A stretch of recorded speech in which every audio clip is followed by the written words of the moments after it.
What would you do if you came back to your family's cabin and found strangers having a full-blown BBQ party on your land? What if the woman running it claimed you were the trespasser? And when you told her to leave, she called the cops on you? But it gets worse. What if she poured concrete into your lake shore and tried to make you pay her HOA fees? Would you walk away, or would you fight back? You won't believe how far she went to claim my land, and what I had to do to take it back. Now let me tell you exactly how it all started. They say what's yours is yours, right? Well, not if you live near Karen. It was supposed to be a quiet weekend in the woods, my own private slice of heaven, a lakeside cabin my grandfather built with his bare hands. No cell service, no traffic, just me, my canoe, and a fridge full of beer. But when I pulled up early on Friday, surprising even myself, I found something I never could have imagined. Cars everywhere, parked crooked all along the gravel path I carved out with my dad 15 years ago. Someone had even blocked the path to my boathouse with a massive white SUV. Music, country, loud and obnoxious, was blasting from speakers I'd never seen before, and the smell of grilled meat hung heavy in the air. At first I thought I had the wrong place, or maybe a family emergency had brought distant cousins to the cabin unannounced. But as I stepped out of the truck, a woman I didn't recognize, short, 50-something, wearing a bedazzled lake life hoodie and holding a red Solo cup, walked up to me with a scowl. "You can't park here," she snapped. I blinked. I own this cabin," she scoffed. "Sure you do. And I'm the Queen of England. You need to leave. This is a private HOA event." My stomach dropped.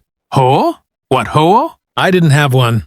This land was unincorporated, outside of any development or housing association. I made damn sure of that when I inherited the place. And yet, here, this woman stood, acting like I was the trespasser, on my own land. I took a breath. "Ma'am, this is my property. I'm going to need everyone to clear out." She crossed her arms, smirking. "You need to leave before I call the cops." I stepped closer. "Call them." And she did. But what came next? What the cops said when they arrived? What? I found down at the lakefront. And the real reason she threw this BBQ? Yeah, that's when things got ugly. I didn't even get to set my bag down before the sirens echoed through the trees. 2 sheriff's deputies pulled up 10 minutes later. One stayed in the cruiser. The other, a tall guy with a mustache and mirrored sunglasses, stepped out and approached me slowly, like I might bolt. Karen. Because let's be real, at this point she'd earned the name, practically ran to him, fake crying like she was auditioning for a soap opera. He just showed up out of nowhere. "He's threatening us! We're here for the HOA summer kickoff. This man is trespassing." I stood there, stunned. She spoke with such confidence, such entitled rage, that for a moment even I wondered if I was losing my mind. The officer turned to me. "Sir, can I see some ID?" "Absolutely," I said, fishing my wallet out. "I also have the deed in my truck." Karen's smug expression twitched just slightly. I handed over my license and walked the officer to my glove compartment, pulling out the wrinkled manila envelope I'd carried around since my dad passed. Inside, the deed, the original plot survey, and a letter from the county confirming there were no HOA developments within 5 miles. He read it. Twice. Then walked back to Karen. "Ma'am, this is his property. You and your guests are trespassing." She went red. "No, this has to be a mistake. My HOA president said this was a shared lake. Our bylaws say—" "I don't care what your HOA president says." The officer cut in, calm but firm. "This cabin, and the lake shore around it, are privately owned. You're on his land." And that's when she snapped. Karen turned to me, pointing. "This was supposed to be our annual BBQ spot. Just because your daddy left you a cabin doesn't mean you own the lake. We've used this spot every summer since 2019. We even installed a new grill." "Wait, what? They installed a grill?" Oh, it was worse than I thought. I jogged down the slope toward the lake, heart pounding, and what I saw made my blood boil. Not only had they dragged my old, Adirondack chairs into a circle like some lakeside cult. They had actually poured concrete footings and installed a full stainless steel grill right into the ground. On my land, she didn't just throw a BBQ here. She built a shrine to trespassing. I stood there, frozen. The grill gleamed in the sun, brand new, still sizzling with burgers and hot dogs. Someone had abandoned when the cops showed up.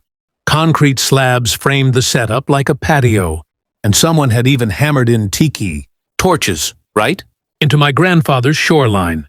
It felt like a punch to the gut. This cabin wasn't just some weekend getaway. It was my dad's favorite place on earth.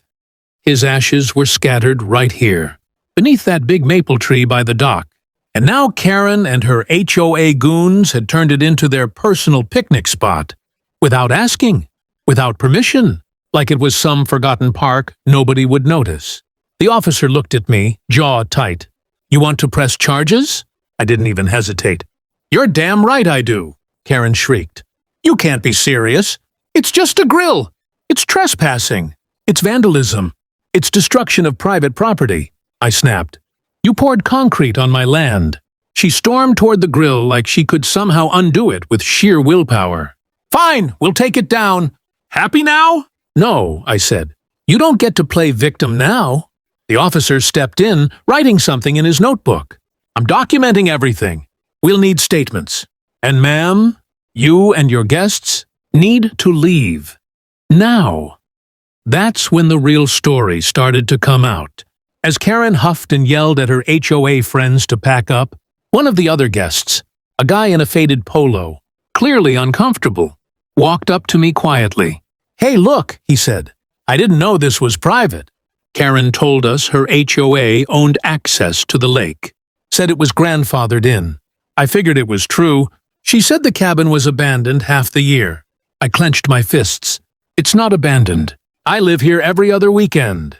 I've just been working out of state lately." He looked embarrassed. "Yeah, I should have asked questions. Sorry, man." And then it hit me. Karen hadn't just wandered onto my land by accident. She knew what she was doing. She'd scoped out the cabin, noticed I wasn't around much, and claimed it. Just like that. I wasn't dealing with a confused neighbor. I was dealing with a squatter with HOA stationery and a superiority complex. And if I thought it ended here, I was dead wrong.